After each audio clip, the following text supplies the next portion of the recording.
Bueno, un día muy especial para los argentinos, no solamente para los argentinos, sino para toda América, ¿no? Así es. José Francisco San Martín es uno de los faros que ha construido la libertad y la formación de los estados nacientes del siglo XIX, no solamente de la Argentina, sino de casi toda la América del Sur. Ha sido el gestor, por decirlo de alguna manera, de la libertad, de la independencia de Argentina, Chile y Perú, y así la llama esa de la libertad que se difundió por los demás países del continente. Bueno, quiso el azar o la historia, en realidad, que nazca en Yapeyú, que en ese momento era parte de los pueblos jesuíticos. Sí, San Martín nació en Yapeyú, en el pueblo de Yapeyú, que era un lugar periférico. 1778 era un lugar periférico del virreinato.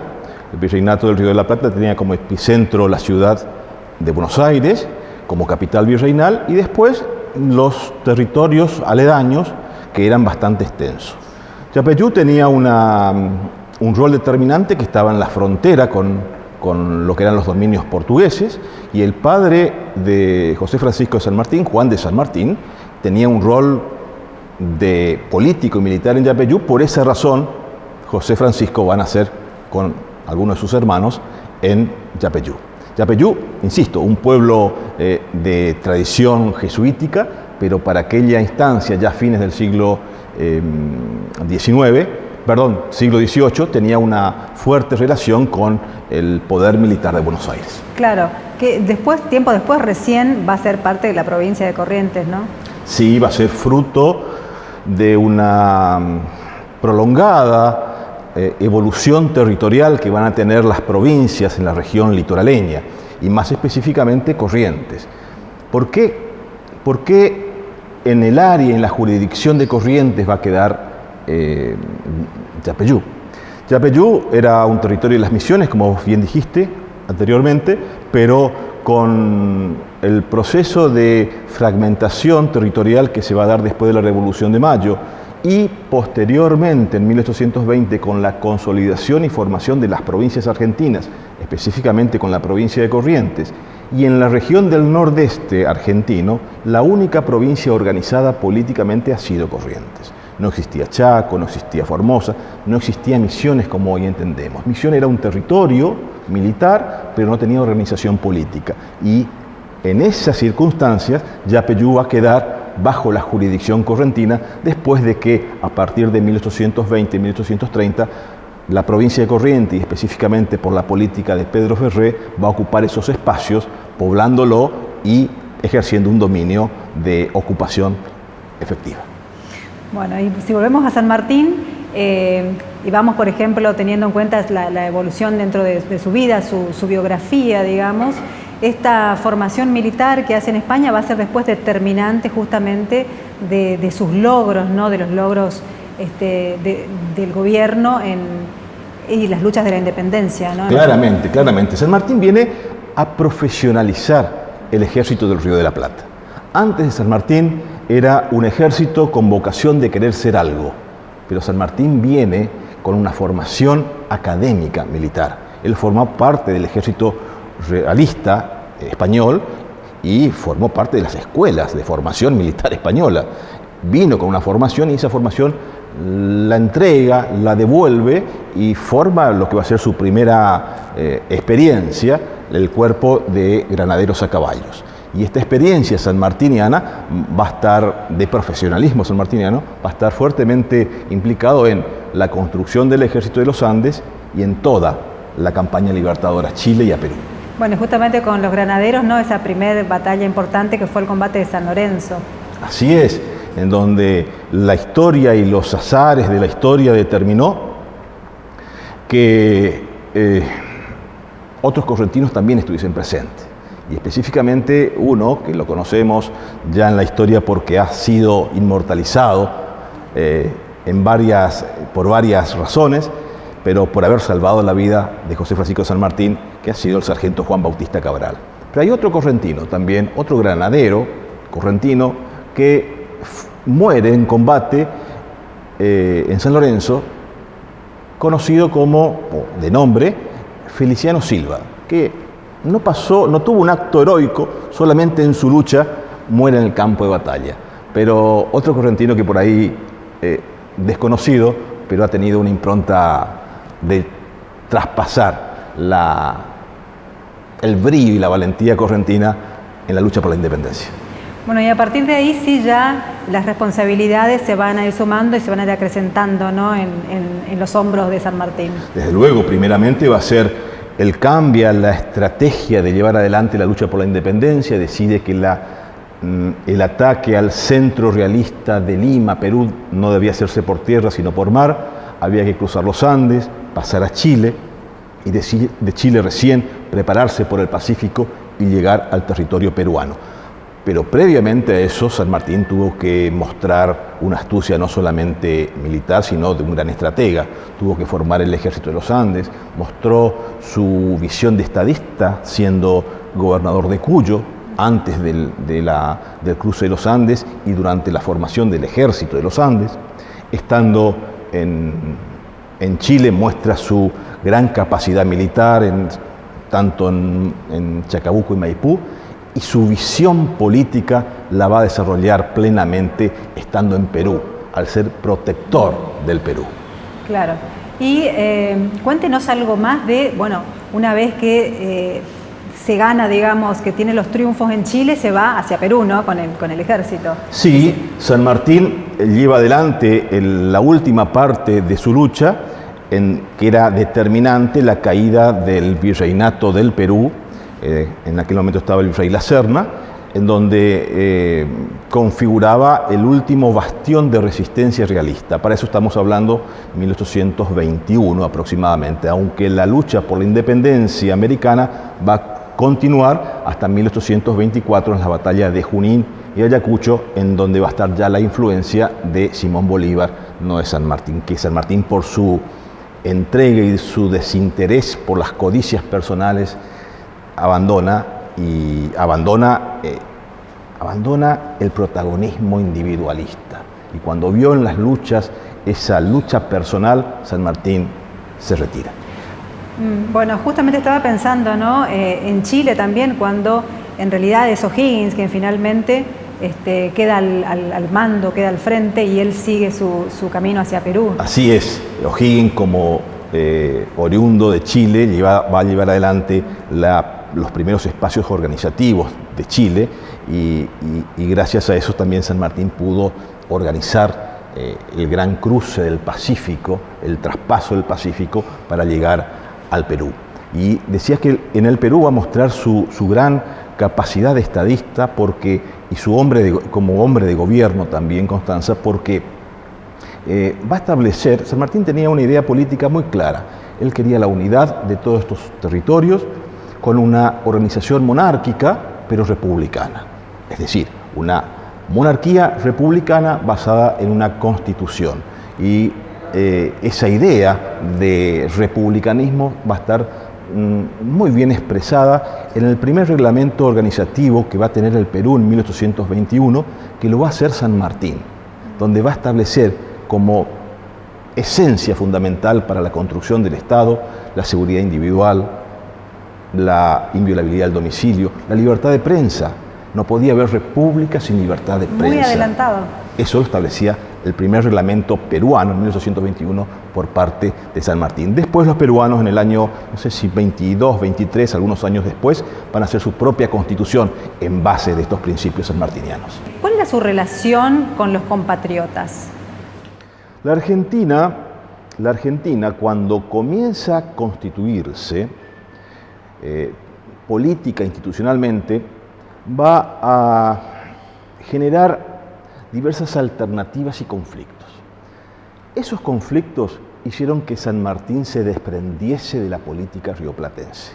Cuando él regresa del Perú, se instala algún tiempo en Mendoza, pero inmediatamente después toma a su hija, Remedio de Escalada había fallecido ya, y se va directamente a Europa y no quiere vincularse y relacionarse con los problemas políticos argentinos. ¿Por qué? Porque realmente, a lo que decía en un principio, la Argentina estaba en un proceso de gran convulsión interna para determinar sus formas de gobierno. Emergen las luchas civiles y San Martín no quiso participar en ellas. Si bien tenía una idea clara de conformación del Estado, de unidad, de orden, de establecimiento de una constitución, pero no veía con buenos ojos ese primitivismo de luchar por algo que realmente debía ser el bien común de todos. Y esa relación él la va a mantener con algunos compatriotas a través de correspondencia epistolar, con amigos, uno de ellos Tomás Guido, que ha tenido una frondosa correspondencia, y en esas correspondencias hay un intercambio de opinión, de criterios, de lo que se opinaba sobre la política en el Río de la Plata, él siempre interesado en lo que nos pasaba en el Río de la Plata, a tal extremo que durante su autoexilio en Europa lo visitaron dos grandes hombres de la política y del pensamiento argentino, para tomar referencia, entre otros tantos, Domingo Faustino Sarmiento y Juan Bautista Alberdi. Y en sus entrevistas ambos contaron, relacionaron y pudieron describir cómo era la vida sanmartiniana y su pensamiento en aquel momento. Nunca se desprendió del destino de la Argentina, y hasta 1850, cuando fallece, la Argentina todavía no era república tal como la conocemos. ¿Por qué? Porque recién va a tener esa identidad con la Constitución Nacional de 1853, cuando todos nos sometimos a esa misma ley. ¿Y cómo se interpretan algunos hechos, como por ejemplo que él se pone al servicio de Rosas en algún momento? Sí, en 1800... No al servicio, pero le ofrece sus servicios de mediador, digamos, ¿no? Hay dos vínculos fuertes en esa relación con Rosas. Primero, cuando el bloqueo de lo francés en 1845 y 1846, él simbólicamente ya, San Martín era un anciano en aquel momento, y pone simbólicamente al servicio de Rosas su espada para la lucha por la integridad territorial. Y la segunda medida, acción, pensamiento que va a tener Rosas, en la misma relación con este mismo hecho, en su testamento, le va a dejar a Juan Manuel de Rosas su sable en homenaje por esa postura que ha tenido en la lucha contra las potencias extranjeras. ¿Cómo era San Martín? Se habla mucho de que era una persona muy austera, seria. ¿Qué se puede decir de él como persona, digamos? Cité dos grandes escritores y plumas argentinas del siglo XIX, las dos más grandes y tal vez entre ellas la pluma más grande de la literatura argentina, Domingo Faustino Sarmiento. Ambos describieron eso, Constanza, cómo era en él. No solamente describieron su pensamiento y lo que pensaban de la política argentina de entonces, sino también describieron su personalidad, su forma de ser, sus actitudes, su relación con ellos mismos, y esa visión de un hombre certero, serio, también se manifiesta en las máximas que le va a dar a su hija, en donde se genera un hombre, donde se visualiza en esos consejos un hombre realmente muy modesto y en donde valora las cosas esenciales de la vida. Claro, justamente estaba pensando, ¿no?, en su relación con su hija, justamente cuando él vuelve de la campaña libertadora, su mujer ha fallecido y se hace cargo de la educación, ¿no?, de ella. Así es, Mercedes era una niña, él tenía una fuerte relación con los Balcarce, desde luego, Remedios pertenecía a esa familia, y ni bien pudo le permitieron regresar a Buenos Aires, estuvo unos días e inmediatamente se fue y realmente prosiguió así la educación de Mercedes, y para no regresar nunca más a su patria. Usted tiene un trabajo sobre la poesía en relación con la política, ¿no?, con las ideas políticas, versos políticos. Así es. ¿Hay en estos versos políticos también referencias a San Martín? Sí, a ver, el trabajo que hice hace algunos años, estudié el impacto y la relación de la ideología política en la manifestación de los versos y la poesía criolla, sobre todo correntina. Y San Martín es uno de los pocos prohombres de la historia local y de la historia nacional que está como en un faro en donde no existe cuestionamiento. Y la poesía, los versos y la prosa política e ideológica es una herramienta para generalmente burlarse o hostigar al otro. Entonces, en ese ámbito de payada y de, si me permiten el término, de tomada de pelo del otro a través del verso, claro, de San Martín, ¿no? de provocación, Claro. San Martín estaba ajeno de eso. Bueno. Pero el sentido de los versos muchas veces era eso, la conflictividad y la lucha electoral del otro. ¿Qué lugar ocupa hoy San Martín en la Argentina y en Corrientes? Sin duda, desde que Bartolomé Mitre escribe la historia de San Martín, quien va a iniciar todo un proceso historiográfico en la Argentina, lo va a instalar en el Olimpo de los próceres argentinos. Y esa ubicación de la referencia sanmartiniana desde la perspectiva militar, política, intelectual, porque San Martín era un gran lector también, va a ser casi incuestionable y está en un rol en donde es el hombre a seguir por sus valores, por sus principios, por su renunciamiento, por la entrega a toda la cosa pública y nada por su cosa personal. Entonces es verdaderamente un paradigma, un modelo en donde la historia argentina lo tiene con todas sus luces. Claro. ¿Algo más que usted quiera destacar puntualmente acerca de San Martín o algún hecho de su vida? Que somos dichosos los argentinos y los correntinos de tener un hombre con el temple de San Martín y que ha marcado el rumbo para la construcción de nuestro país y que ojalá después de tanto tiempo y tantas décadas podamos retomar aquellos valores que nos enseñó el Padre de la Patria. Muchísimas gracias, doctor. Gracias.